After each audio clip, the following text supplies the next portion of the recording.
Childbirth is one of the most intense and transformative experiences a woman can go through. It brings with it not only the joy of a new life, but also the physical and emotional toll of recovery. After all, we were in this together, we had created a life, and now we were learning to raise it. My body didn't look or feel the same.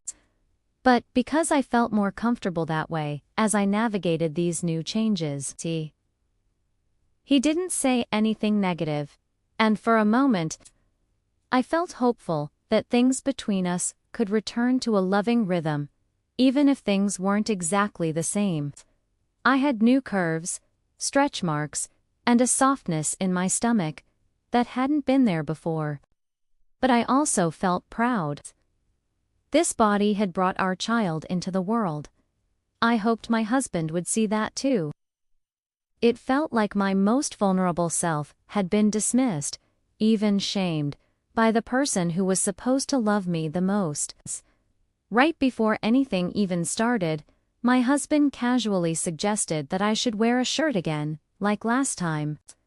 I stopped speaking to him, not out of pettiness, but because I was deeply hurt, confused, and suddenly insecure about a body that had just performed a miracle.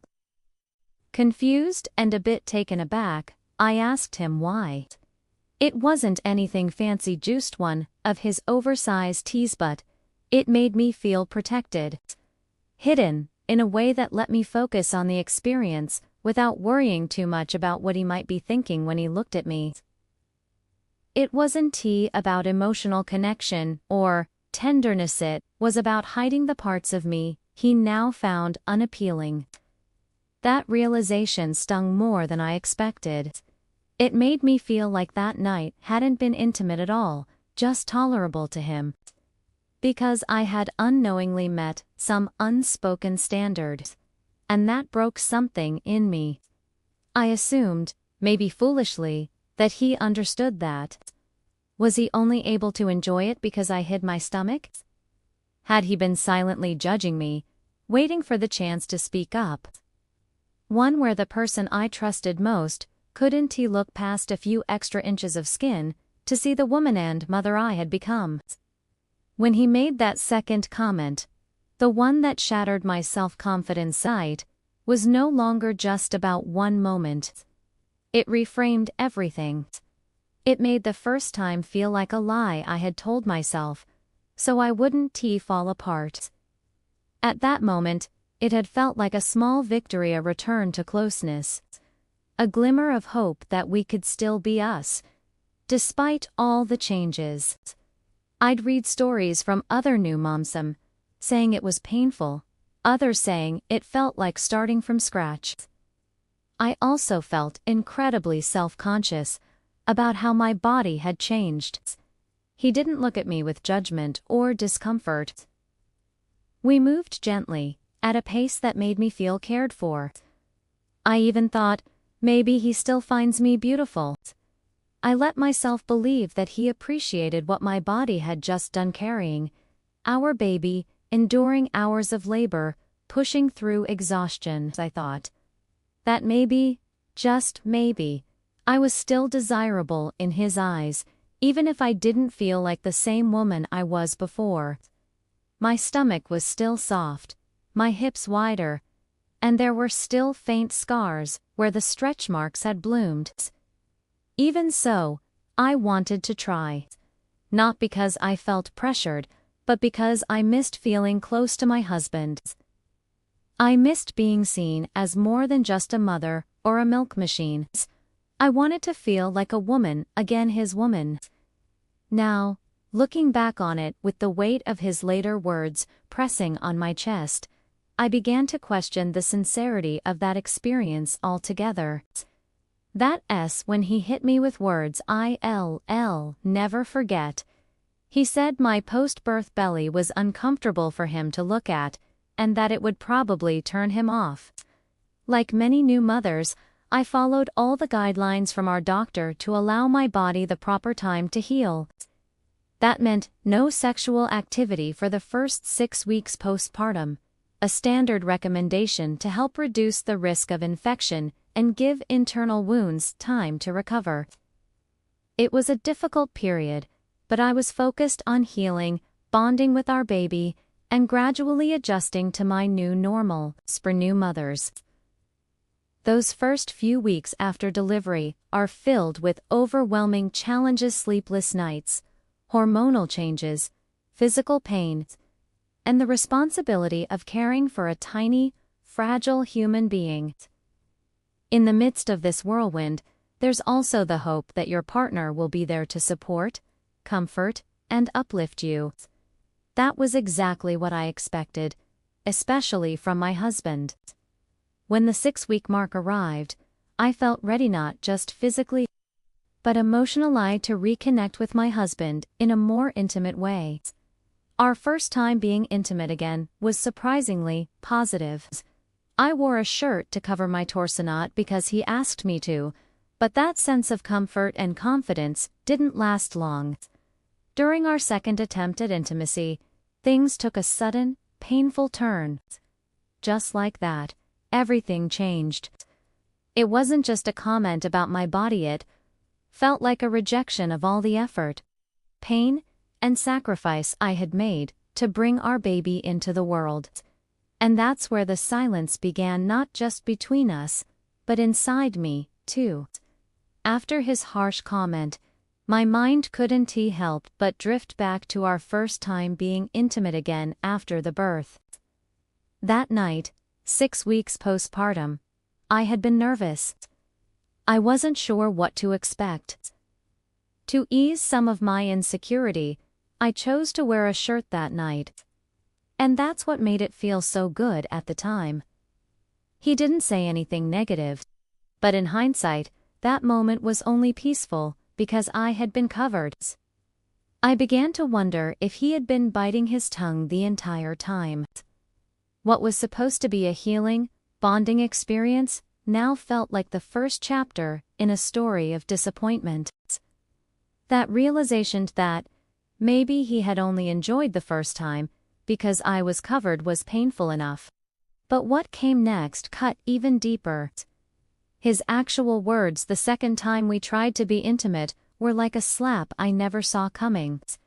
When I asked him what was wrong, he looked me in the eye and said, almost casually, "It'll probably be better if you wore a shirt again like last time." I felt that first pang of discomfort, but I tried not to jump to conclusions. I gave him the benefit of the doubt and asked. I didn't just feel unattractive, I felt unseen, invalidated, reduced.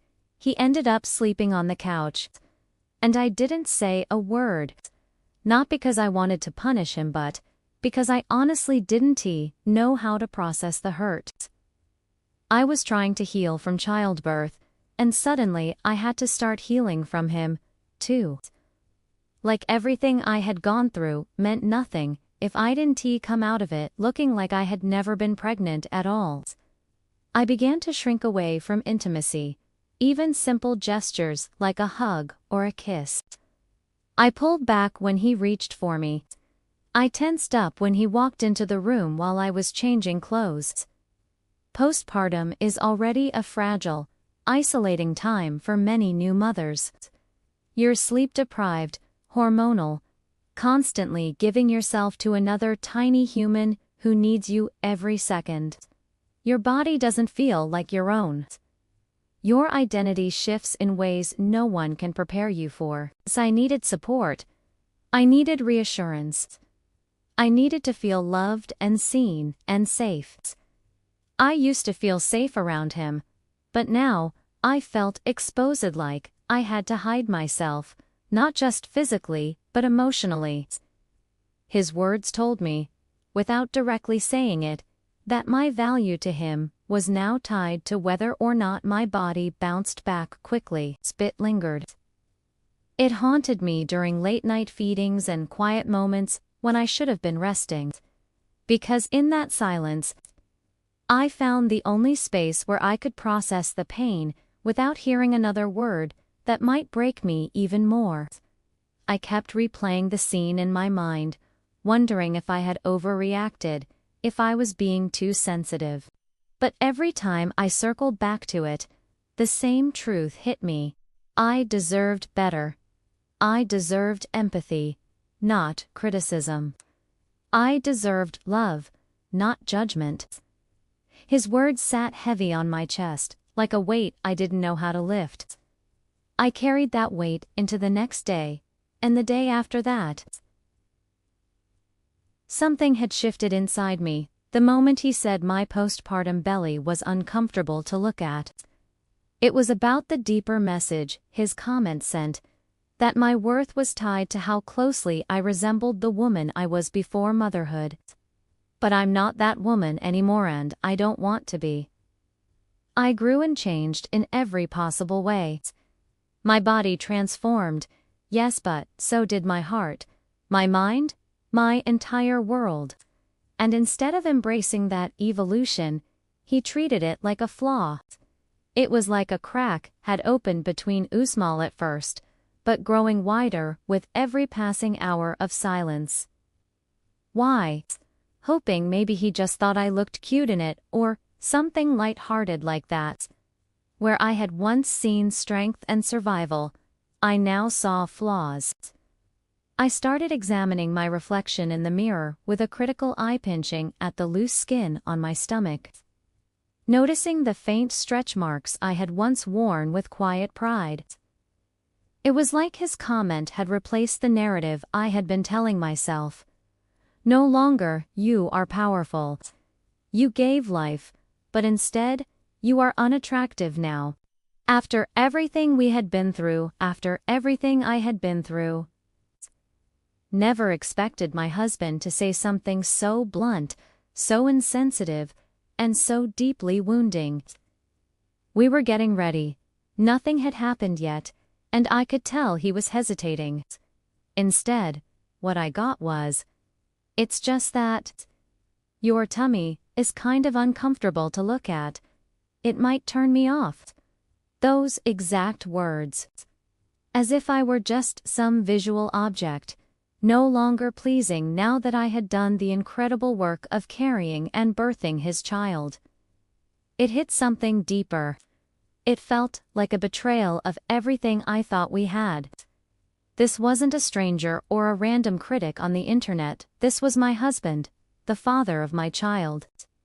He had seen me at my most vulnerable, held my hand in the delivery room, watched me wince in pain just trying to walk or sit during recovery.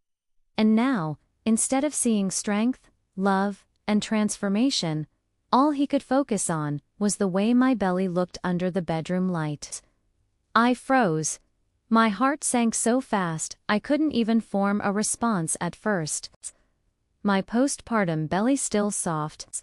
Still, healing had just been labeled unattractive and inconvenient by the person who was supposed to love me through all stages of life. The emotional slap of that comment was more than just about my body.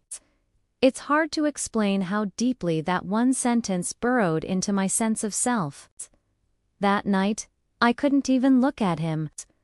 I quietly got up, told him I wasn't in the mood anymore, and left the room. And that, perhaps, was the most painful part of all. I didn't cry right away. I didn't yell. I didn't even try to argue. In the days that followed, I found myself looking at my body differently. That's what stung the most, not just the words themselves, but the ripple effect they caused. And it wasn't just about sex or appearance. I also felt an unexpected sense of loneliness. Instead, I was met with rejection right when I was at my most vulnerable. The emotional impact of that moment didn't just fade away after a day or two. And so, I stayed silent, not to punish him, but to protect myself. So the silence remained. It wasn't loud or dramatic. There were no screaming matches, no slamming doors, no ultimatums. I was protecting myself from further damage, from hearing more words that might chip away at what little self-confidence I had left. I needed space to breathe, to think, to figure out how I was supposed to move forward with someone who had looked at my healing body and called it uncomfortable. A stillness. Cold, heavy stillness. I didn't yell at him, and he didn't force the conversation. Because, what if he didn't apologize? What if he defended himself again? What if he said something even worse? I wasn't ready for that. I missed the partner. I thought I had the one who would be seen my postpartum body as a reminder of the miracle we created together, not a flaw to be hidden. And inviting in a conversation that could either heal a sore, hurt me all over again. I still don't know. But what I do know is this. I deserve to be loved completely, especially in the moments when I feel the most incomplete. Should I be the one to explain why I'm hurt when the pain seems so obvious? Should I have to teach the father of my child how to show compassion and grace toward the woman who just went through labor? I wasn't ready to be vulnerable again, not after how raw I already felt. He tried to speak a few times, like greetings, simple questions like, "Do you want me to make coffee?" It was about the deeper emotional disconnect it revealed. A part of me began to wonder if this moment was a wake-up call, a signal that we needed serious work to repair trust and intimacy. Not just sweep things under the rug and pretend it never happened, but I responded with short nods or quiet, "No, thanks." I started thinking about the kind of partner I needed, not just during sex, but in life. I needed someone who would see me as more than a body. Someone who would recognize the strength and sacrifice in the stretch marks and loose skin. Someone who would uplift me, especially when I couldn't find that strength on my own. I couldn't bring myself to say more, because I didn't know how to speak without the hurt flooding out of me. It wasn't about punishment. I wasn't giving him the silent treatment to be manipulative or cruel. It was about protection. Every time I considered breaking the silence, something inside me pulled back. And part of me wondered, should I even be the one to initiate that conversation? The silence also gave me time to reflect on our relationship as a whole. The longer I stayed quiet, the more I realized that this wasn't just about one insensitive comment. At the same time, I felt conflicted. I missed him.